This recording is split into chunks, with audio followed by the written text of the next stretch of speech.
నమస్కారం, మీరు చూస్తున్నారు మన రైతు సేద్యం కార్యక్రమంలో పసుపు తోటలో ఉన్నాము. ఇప్పుడు ఎక్కడ ఉన్నాము ఏందనేది రైతు మాటల్లో తెలుసుకుందాం. ఆయన విజయగాథ ఏంది, సార్ ఏం చేస్తాడు ఏందనేది కొన్ని మాటల్లో మనం తెలుసుకుందాం. పసుపు పంటలో అత్యధికంగా పంట పండించిన రైతుగా, అలాగే మనతో పాటు ఉన్నాడు, అలాగే లెక్చరర్గా చేసుకుంటూ వ్యవసాయంలో నెంబర్ 1 స్థానంలో ఈ పసుపు పంటను తీసినట్టుగా చూస్తున్నాం.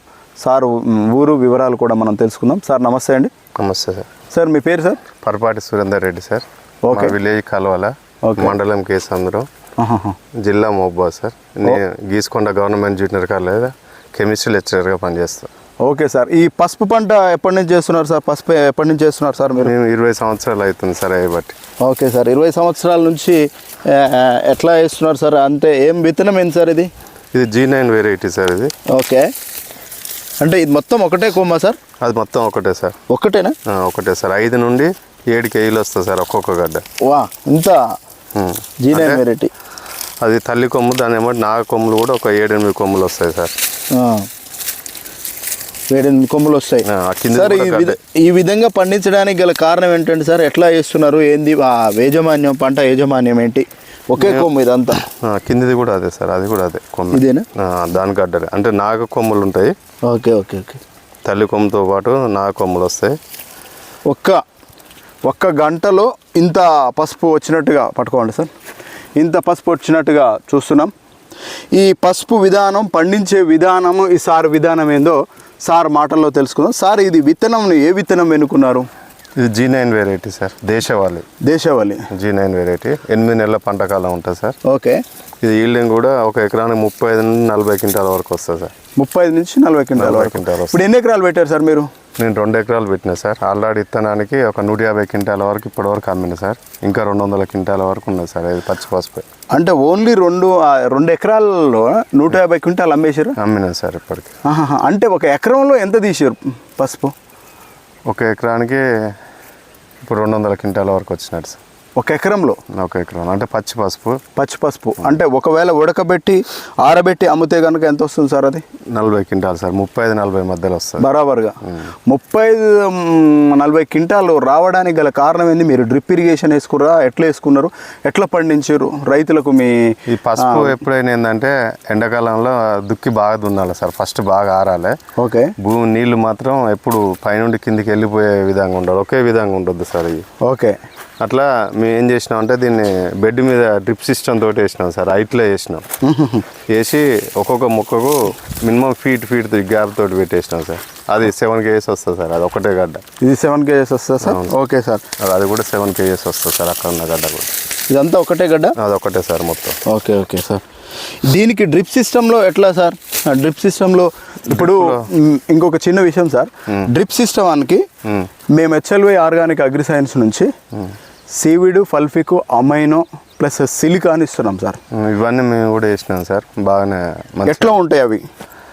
బాగా ఈల్డింగ్ అంటే గ్రోత్ ఎక్కువ వస్తుంది. కొంచెం కొమ్ము పిలక ఏంటంటే సైడ్ పక్క మట్టి పిలకలు అనేటివి ఎక్కువగా వస్తాయి. సైజు ఎక్కువగా వస్తుంది సార్. కుర్కుమిన్ పర్సెంటేజ్ కూడా ఇవి వాడడం వల్ల ఎక్కువగా వస్తుంది. ఫంగిసైడ్స్ కూడా ఏం లేకుండా ఉంటుంది. బ్యాక్టీరియా, వైరస్ కూడా ప్రూవ్ రాకుండా ఉంటుంది సార్. నీట్గా మొత్తంలో 2 ఎకరాల పేరు మీద ఎక్కడ కూడా కింద అసలు గింత పురుగు లేకుండా చూస్తున్నామండి. గింత పుచ్చు లేకుండా కూడా చూస్తున్నాము. చూడొచ్చు మనం. కొమ్ముని ఒక గ్యాప్ కూడా ఉండదు. మొత్తం దుక్కి మీద ఏరితే మొత్తం ఇట్లా రాష్ట్ర కొద్ది పడుతుంది సార్. అట్లా. అవునా సార్? ఇది మీరు విత్తనానికి అమ్ముతున్నారా సార్? అవును. రైతులకు దయచేసి రైతులకు సందేశం ఇస్తున్నామండి. సురేందర్ రెడ్డి గారు చెప్తున్న విషయం ఏంటంటే, విత్తనానికి కూడా G9 అనే వెరైటీ విత్తనానికి మేము ఇస్తున్నాము. విత్తనాన్ని కూడా మీరు కొనుక్కోవచ్చు. ఇది ఎకరం వచ్చేసి మినిమం వచ్చేసి ఓన్లీ పసుపు అయితే ఎన్ని క్వింటాలు వస్తుందని మీరు చెప్తున్నారు? 8 నుండి 10 క్వింటాలు పడుతుంది.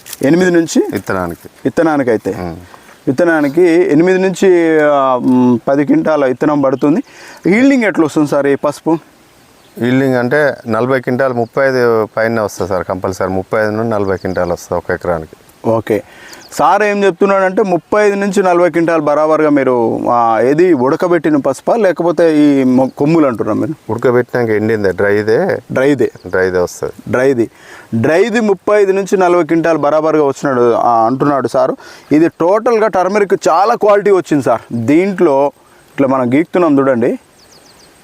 ఇట్లా పొట్టు ఇట్లా గీకితే కనుక మొత్తం పచ్చగా ఉంది టోటల్గా. కొమ్ము వచ్చేసేసి మ్యాక్సిమం ఇంత ఇంత పెద్దగా ఉంది. 9 ఇంచులు వచ్చింది సార్. 9 ఇంచులు కూడా వచ్చింది. అసలు డ్రిప్ ఇరిగేషన్లో ఏం పద్ధతిని ఎక్కువ ఎంచుకున్నారు సార్? ఎట్లా అంటే మేము డ్రిప్ వేసి అందులో వెంచూరీ ఇంజెక్షన్లో మొత్తం ఎన్పికేలు వాటి నుండి ఇచ్చినాం. ఫస్ట్ 2 టైమ్స్ మాత్రం డైరెక్ట్ మొక్కకి ఇచ్చినాం. దుక్కి మంది ఇచ్చినాక 28 ఇచ్చినాం. తర్వాత 10-26 ఇచ్చినాక ఎన్పికేలు మొత్తం ఇంకా వెంచూరీ ఇంజెక్షన్లు. వెంచూరీ ఇంజెక్షన్లు అనేది రైతులకు మరొకసారి తెలియజేస్తున్నాడు సార్ ద్వారా. వెంచూరీ ఇంజెక్షన్లు అనేది ప్రతి చెట్టుకు కూడా డ్రిప్ ఇరిగేషన్లో మందు వెళ్ళిపోవడాన్ని దాన్ని వెంచూరీ ఇంజెక్షన్ అంతేనా సార్? అవును అనేదాన్ని వెంచూరీ ఇంజెక్షన్ ఖచ్చితంగా డ్రిప్ ఇరిగేషన్ సిస్టంలో వాడుకోండి. వాడుకునే దాని ప్రకారంగా ఎన్పికేలు ఎక్కించుకోవడానికి ఉపయోగపడుతుంది. అలాగే కాల్షియం కూడా ఎక్కించుకోవాల్సిందిగా కోరుతున్నాం, రైతులకు చెప్తున్నాం మరొకసారి.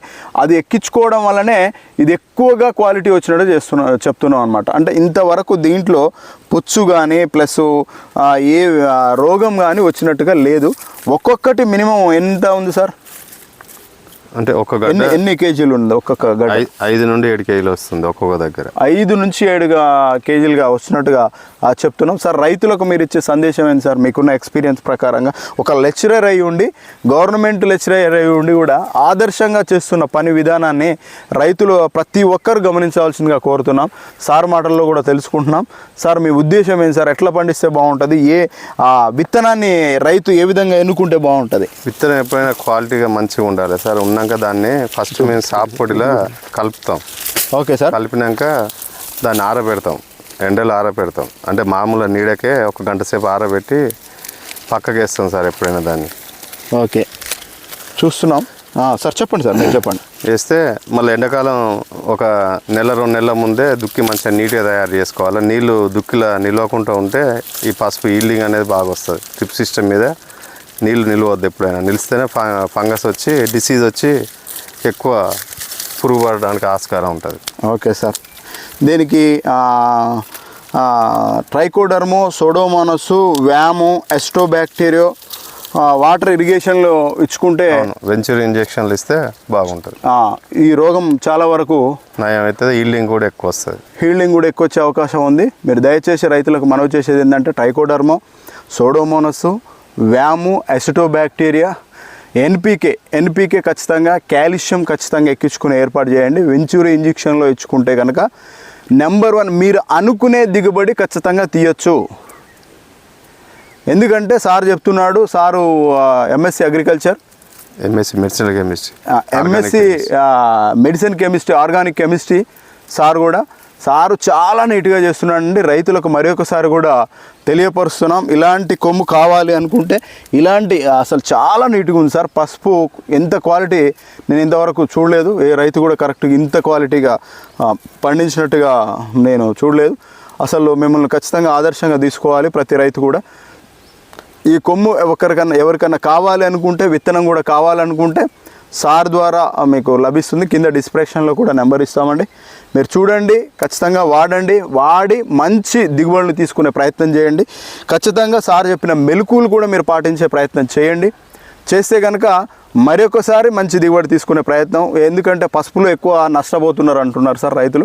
నష్టపోవడానికి గల కారణం ఏంటంటే కరెక్ట్ సరైన పద్ధతులు సరైన ట్రీట్మెంట్ ఇవ్వలేకపోవడం వల్ల, సరైన విత్తనాన్ని సరైన క్రమబద్ధీకరణలో పెంచుకోకపోవడం వల్లనే ఈరోజు పసుపు పంట వేస్తున్న ప్రతి రైతు కూడా దుంపకుళ్ళు వచ్చి నష్టపోయే అవకాశం ఉంది సార్.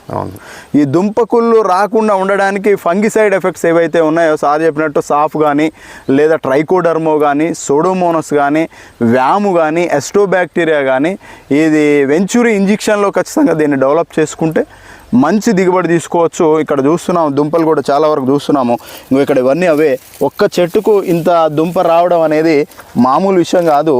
అసలు చూస్తే దిమ్మ తిరిగే పంట దిగుబడి అనుకున్న దానికంటే ఎక్కువగా వచ్చిందని చెప్పేసి అంటున్నాడు. అవునా సార్? అవును, అనుకున్న దానికంటే కూడా ఎక్కువగా వచ్చినట్టుగా చూస్తున్నాం. ఇదంతా కలిపి ఒకటే గడ్డ. అవును, ఒకటే గడ్డ టోటల్గా 5 kgs తక్కువ లేదు. ఎక్కడన్నా ఉన్నా ఒకటి 5 kgs 4 kgs అంతే. అంటే ఇవి మొత్తం నాగ కొమ్ములు పక్క ఎమ్మటి వచ్చినాయి, సైడ్ బ్రాంచెస్ వస్తాయి. Side branches. డ్రిప్ అయితే ఖచ్చితంగా ఉండాలంటారు. డ్రిప్ ఉండాలి. డ్రిప్ లేకుండా నాగలతో వేస్తే మాత్రం కొంచెం నీళ్లు నిలవకుండా ఉండాలి భూమిలో. భూమిలో నీళ్లు నిలిస్తే ఏ మంది వేసినా కూడా కొంచెం ఇబ్బంది అయితే ఫంగస్ ఎక్కువ వస్తే ఈల్డింగ్ అనేది రాదు, పురుగు వస్తుంది. ఇది మన మామూలుగా గడ్డికి ఇప్పుడు ఏదైతే ఉందో గడ్డి నివారణకు వేడుకు ఏది వేసుకుంటే బెటర్గా ఉంటుంది సార్? ఎట్లా ఉంటుంది మంచిగా ఉంటుంది? గడ్డి కంటే మేము స్టార్టింగ్లో వేసినప్పుడు గ్లైపోసైడ్ కొడతాం. ఓకే. గ్లైపోసైడ్ కొట్టినాక అంటే ఒక 4-5 రోజుల వరకు గ్లైపోసైడ్ వేసుకోవచ్చు. విత్తనం పెట్టిన తర్వాత పైగా విత్తనానికి ఏమైనా దెబ్బ ఏముండదు, ఏమనిపించదు. మేము మధ్యలో కూడా కొంచెం గడ్డి వచ్చినప్పుడు బెడ్ సిస్టమ్ ఉంటుంది కదా, ఓకే, C4 కొడతాం. C4 అన్న లేకపోతే గ్లైపోసైడ్ అన్న ఏదైనా ఒకటి స్ప్రే చేస్తాం. స్ప్రే చేస్తే కలుపు అనేది కూడా చాలా తక్కువలా అయిపోతుంది. ఒక పైన గడ్డ దగ్గరనే ఉంటుంది ఏమన్నా ఇంకా. ఓకే సార్, రైతులకు మరొకసారి మనవి చేసేది ఏంటంటే సార్ చెప్పినట్టుగా ప్రతి రైతు కూడా మంచి దిగుబడి తీసుకోవాలంటే విత్తనం ఒకటి, ప్లస్ పాటించే పద్ధతులు ఒకటి, నియమాలు ఒకటి. వర్షములు అధికంగా వచ్చినప్పుడు సార్ ఏం చెప్తున్నాడంటే వర్షము అధికంగా వచ్చినప్పుడు వాటర్ అనేది తేలికగా వెళ్ళిపోయే పద్ధతిని ఎంచుకోండి. అట్లనే గుంటలుగా ఉండే పద్ధతి అయితే ఎన్నికిపోయి అది ఫంగస్ వచ్చే అవకాశం ఉంటుంది. అవునా సార్? అవును, ఫంగస్ వచ్చే అవకాశం ఉంటుందని చెప్పేసి లెక్చరర్ గారు చెప్తున్నారు. ఆ మాటలను ఖచ్చితంగా పాటించి రైతులను యథావిధంగా నెంబర్ 1గా పంటలను పండించవలసిందిగా కోరుకుంటూ ఈ యొక్క రైతుకు మరొకసారి ధన్యవాదాలు తెలుపుకుంటూ జై హింద్.